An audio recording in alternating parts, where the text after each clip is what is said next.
Hello, beautiful people. My name is Kristin. Thank you for stopping in on my coffee chats. I actually finished my coffee and kind of cleaned up my mug that I think I'm going to take with me to my office and put up on a shelf until I'm ready to use it again.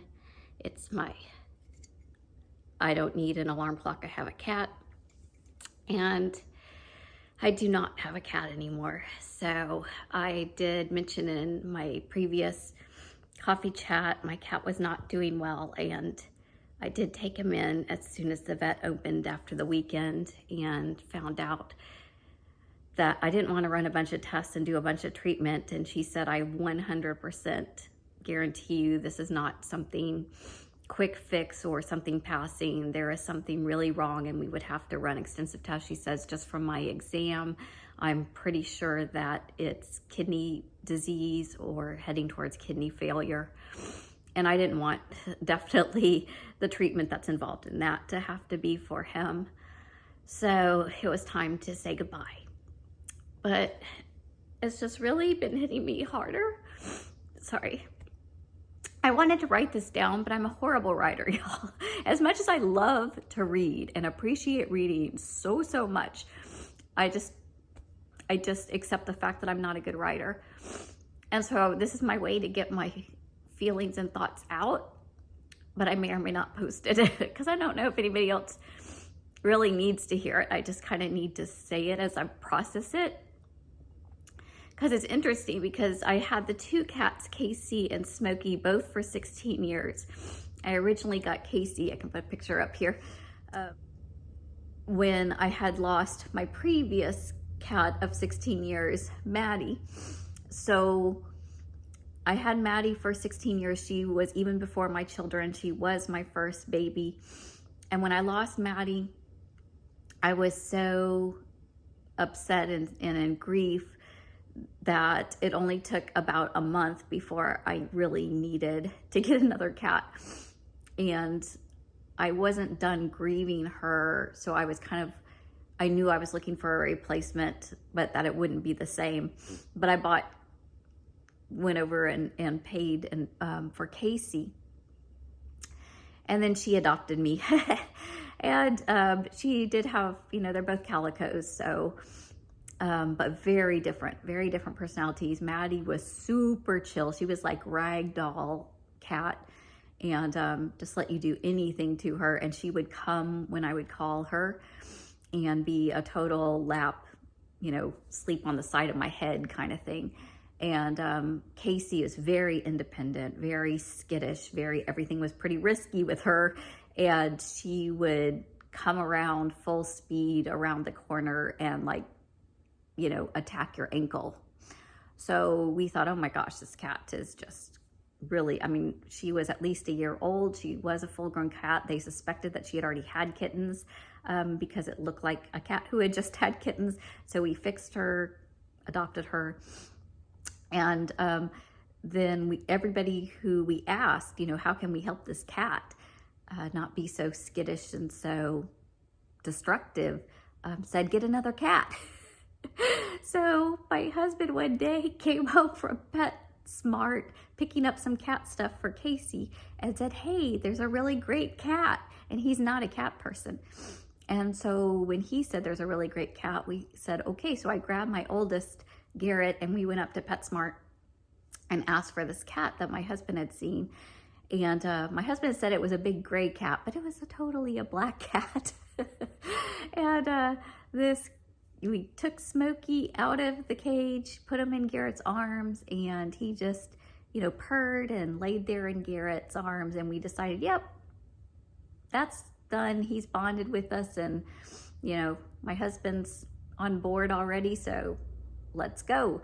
So Casey and Smokey, I always call them brother and sisters, although they absolutely are not. Smokey was almost a year at least younger. We know that he was born on Valentine's Day of 2006, and I adopted him in May. So he got twice as big as he was. He got up to almost 20 pounds. He was 19.8 at his highest weight when he was at the vet, and I put him down, he barely weighed 12 pounds. So we just have had such a full life, just raising them with our children. I realized that these cats represent more than just a family member fur baby. It's like, because my children are in their young 20s and the cats were 16, they are their childhood cats. They represent almost motherhood to me. And part of it is Casey passed 2 years ago on the same day. So when I called my son and said, you know, Chunkie's gone, he went to post on his Facebook a tribute, and his memory popped up that it was 2 years ago on the same day that we had said goodbye to Casey. And my son and I were the two that were present for her passing. And so we don't think that's coincidental. It's just beautiful poetry and just a sign that things are the way they are intended and just part of the life cycle. And so he posted about Chunkie 2 years later and being his childhood cats. And then the year after that, we lost Belle Dog. And Belle Dog's the only dog I've owned. She's a dog by marriage, but she was totally my dog. Like, she's a herder. That's what border collies do. And if she would be sound asleep and we're watching TV and I get up and go to the bathroom, she would wake up and go to the bathroom with me. I mean, she was my protector. She was my buddy. She went everywhere with me. I was her people, like, immediately. Even back when I was dating my husband, if I came over to his place, she would see me and give me a roar. She was like so excited to always see me. And so even though I only had her in my life for about 3 years, very short amount of time, I really mourned the loss of her last year. And then about the same time, it was mid-September. And then this year, losing Chunkie.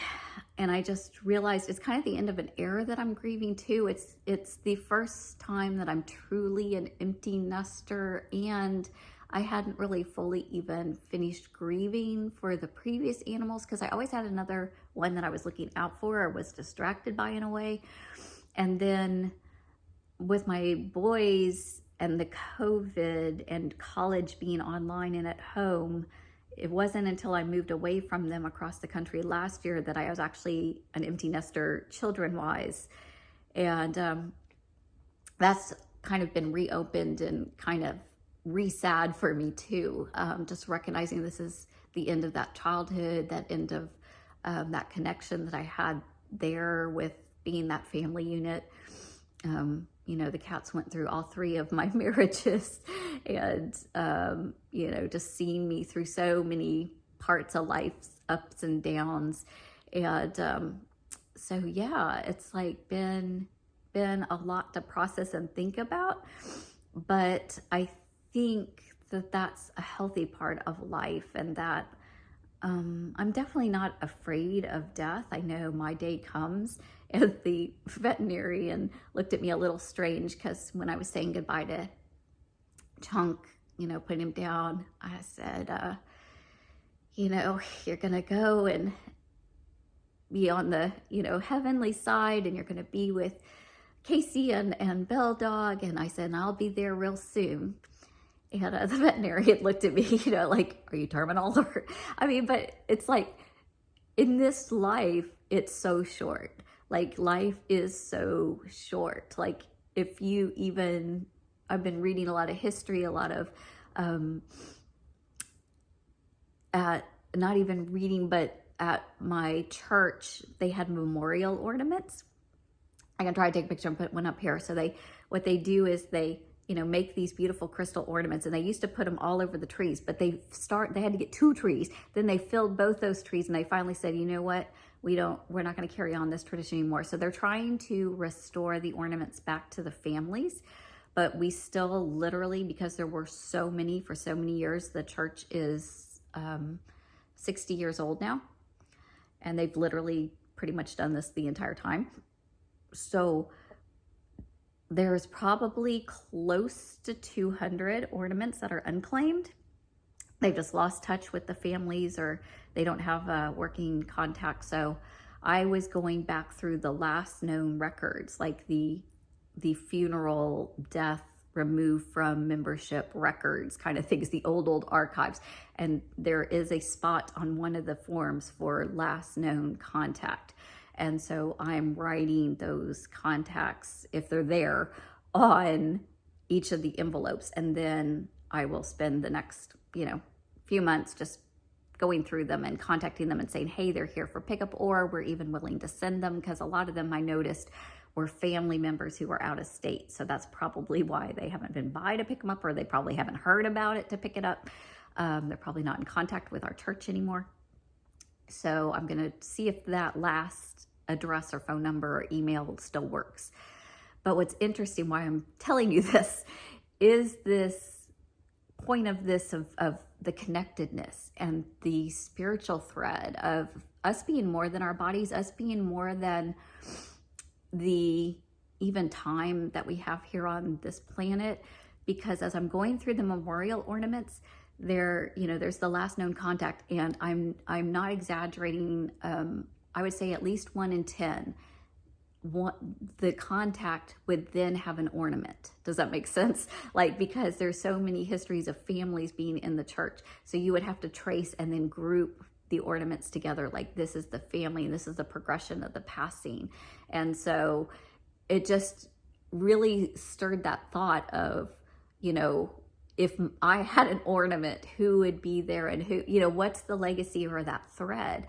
And I think that that's the beauty of our humanity and our soul spirituality, that connectedness. And I think our fur babies, so many people on their condolences to me just really honored the fact that, they're equal parts of our family, right? So I think even the animals, my personal belief, that those souls and lives and beings are connected and tied together. And I do believe we'll all be in a spiritual plane of heavenly goodness in the end. And I also believe that part of that outer body, new spiritual, is outside of time.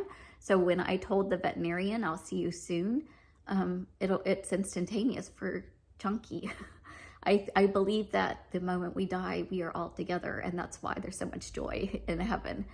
That just hasn't happened for me yet, but it will. It will. 100% guaranteed, death and taxes. That's the saying, right? And it's true. So this just whole week, I just really love how the Holy Spirit had me working on those memorial ornaments this past week, and then leading up to the passing of Chunkie, and then into this beautiful revelation of connectedness and loss, and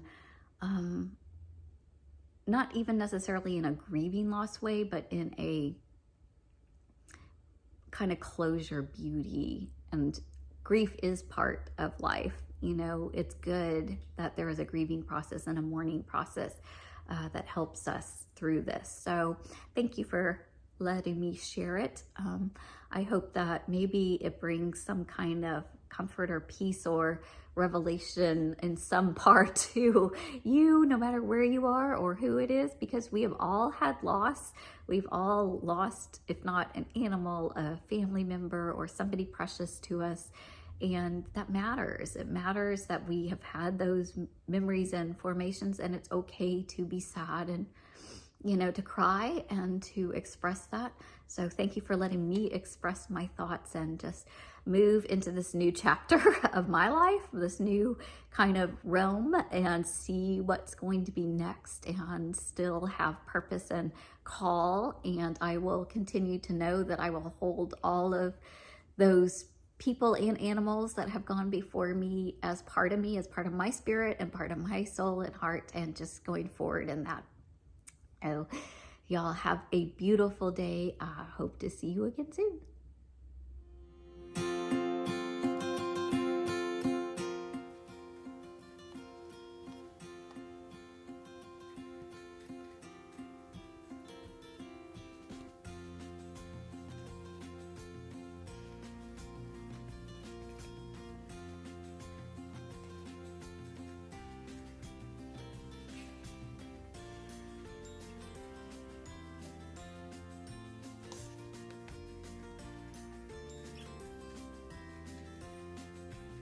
Casey? Is it snowy? Are we bird feeding? Watching the birds out the window? A little cat TV goodness. That's right. That's right. That's what we're talking about, isn't it? Watching the snow. It's a snow day with the cats. Calico Kitty. Bell Dog, would you like to go for a little walk? You want to go for a walk? Bell. Bell Dog. Does Bell Dog want to go for a walk?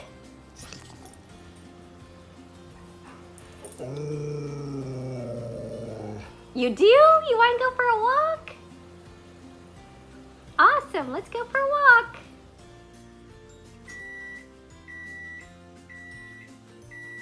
Distracted by the brownies being ready. Yeah, did you like your crinkle fish? Say, I really like this crinkle fish. I've been rolling around with it for a whole minute while Mama went and got her camera. Oh, now we're gonna roll on it some more. Oh, good. I can get some footage. We are so thankful. So thankful. Happy Easter. Oh, yes.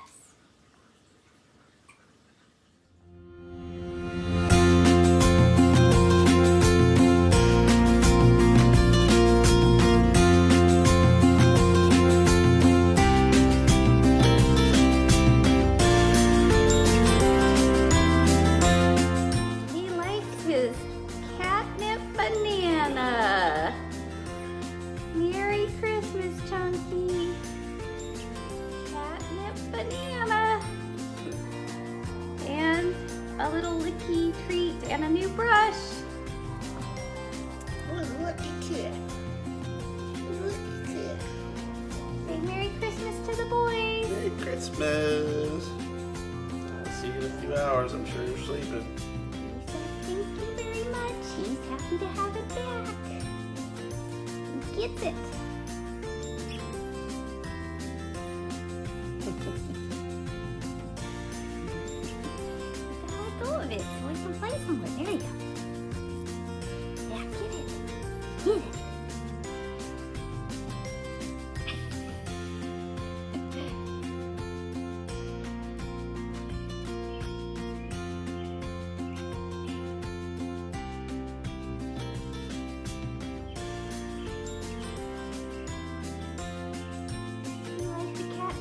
Chunkie. Okay, have a good day. Bye-bye. Happy Black Cat National Day. National Black Cat Day. Yes. We're happy about it. We're happy. Wait, what are you talking about?